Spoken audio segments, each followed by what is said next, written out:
play, last in points per game after Week 8. New head coach Ben Johnson was hired away from Detroit to help resolve that. OTAs got underway yesterday for Chicago with year 2 on the horizon for number 1 pick Caleb Williams.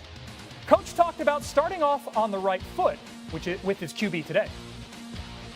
It starts with developing a rapport and a trust, and that's earned over time. You don't walk in day one and expect that to be achieved. And so the more time we spend together, he understands that I have his best interests at heart, and vice versa. He's going to go out there and play as well as he possibly can, not just for himself or me, but for the whole team and the city. Bears reporter Courtney Cronin was there today. Courtney, you've been there for a few years and a few different head coaches. What did you see today that showed signs of change in this Ben Johnson regime?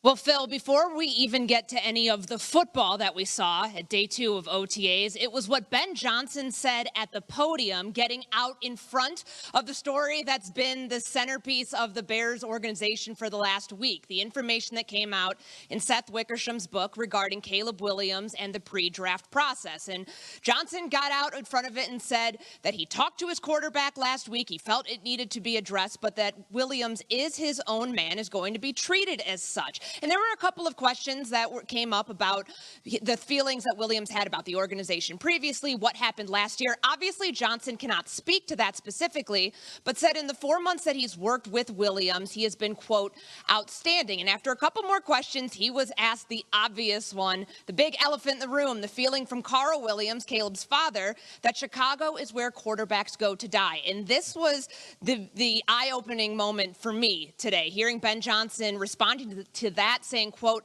I love it. He wants the opportunity to change that narrative in 2025. He believes that that is where, quote, great journeys will begin. Now, as Caleb Williams and Ben Johnson begin their rapport, remember, it is only day 2 of OTAs. There were a couple of mistakes on the field today, and I go back to a conversation I had with Jalen Johnson last month about this increased accountability that these players are hoping to see on the field. And I said, what does that look like in 2025? He told me point blank, if you see it, call it out.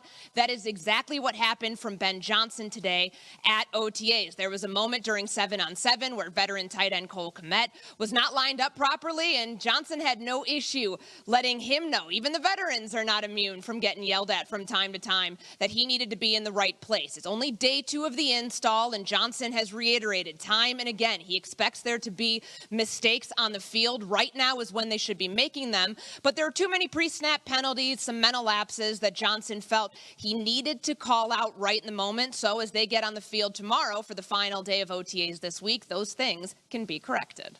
Day 2 of the install, year 2 with Caleb Williams, and Ben Johnson knows all too well, coming from Detroit, how challenging that division is going to be in 2025. Courtney Cronin, thanks so much.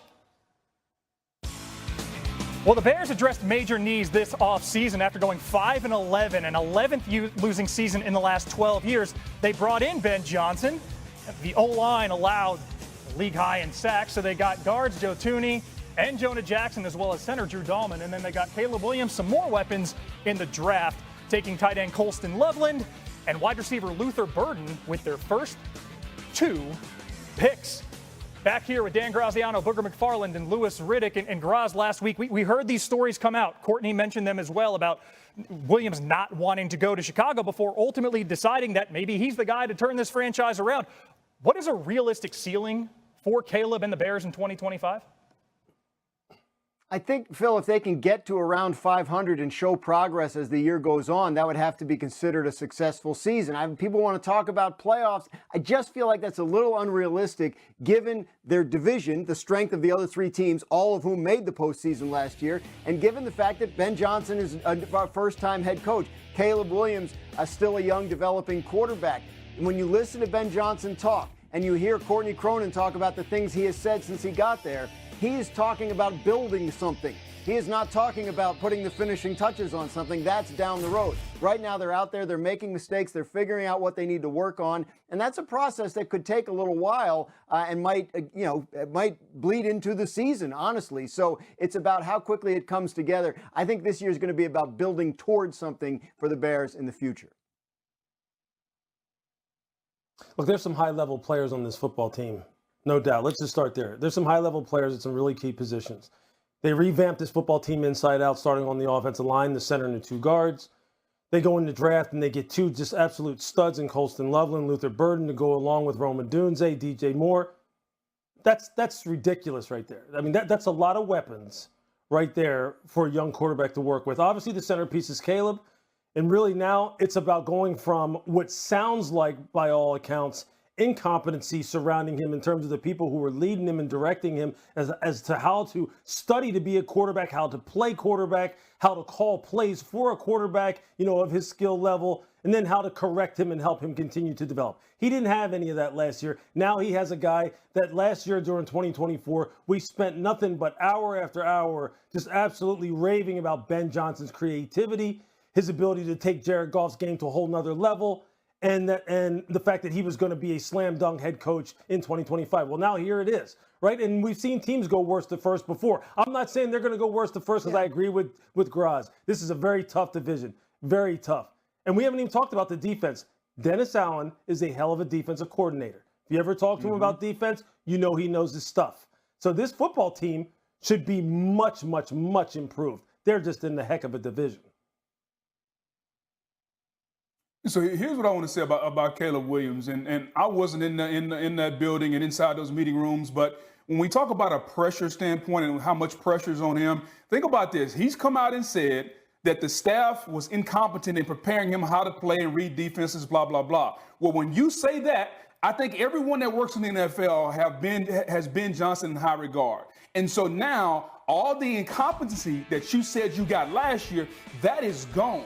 And so if we're going to believe you and take your word for it, and I don't know if I'm willing to do that because I hadn't heard the other side, and I'm not going to disrespect all the coaches from the Bears that were there last year, but if you're going to come out and be on record and said that those people that prepared you were incompetent, then you better come out and play a hell of a lot better this year. And I agree with you, Lewis. It's a ton of talent on that team. They've surrounded him with an offensive line. Everybody said that the Bears' offensive line couldn't protect. They went out and they did that. Well, what about the weapons? You got Luther Burden and Roma Dunze. You got weapons on the outside. You got running backs. The only piece left is the quarterback. And you said you didn't get coaching last year, so let's go get the best offensive mind that we can, and they did that in Ben Johnson. So now, Caleb, what are the excuses?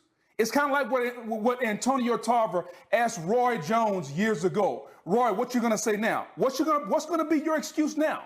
There are no more excuses. Caleb Williams has to show up and not only play, guys, he's got to play at a high level. I think that's the only expectation that I would have if I was a Bears fan. And I think if you're in the Bears organization, that's what you better expect from him. And also, in a way, kind of comparison, being the thief of joy, the other rookie QBs, Drake May, his promise, Bo Nix getting the Broncos back to the playoffs, gee whiz, Jayden Daniels, all that he did in Washington, Caleb Williams now with all the pieces around him, the pressure's compounded in Chicago for 2025. Still to come, Jason Kelce went to the owners' meetings, spearheading the defense of the tush-push. Stick around to hear what the longtime center had to say.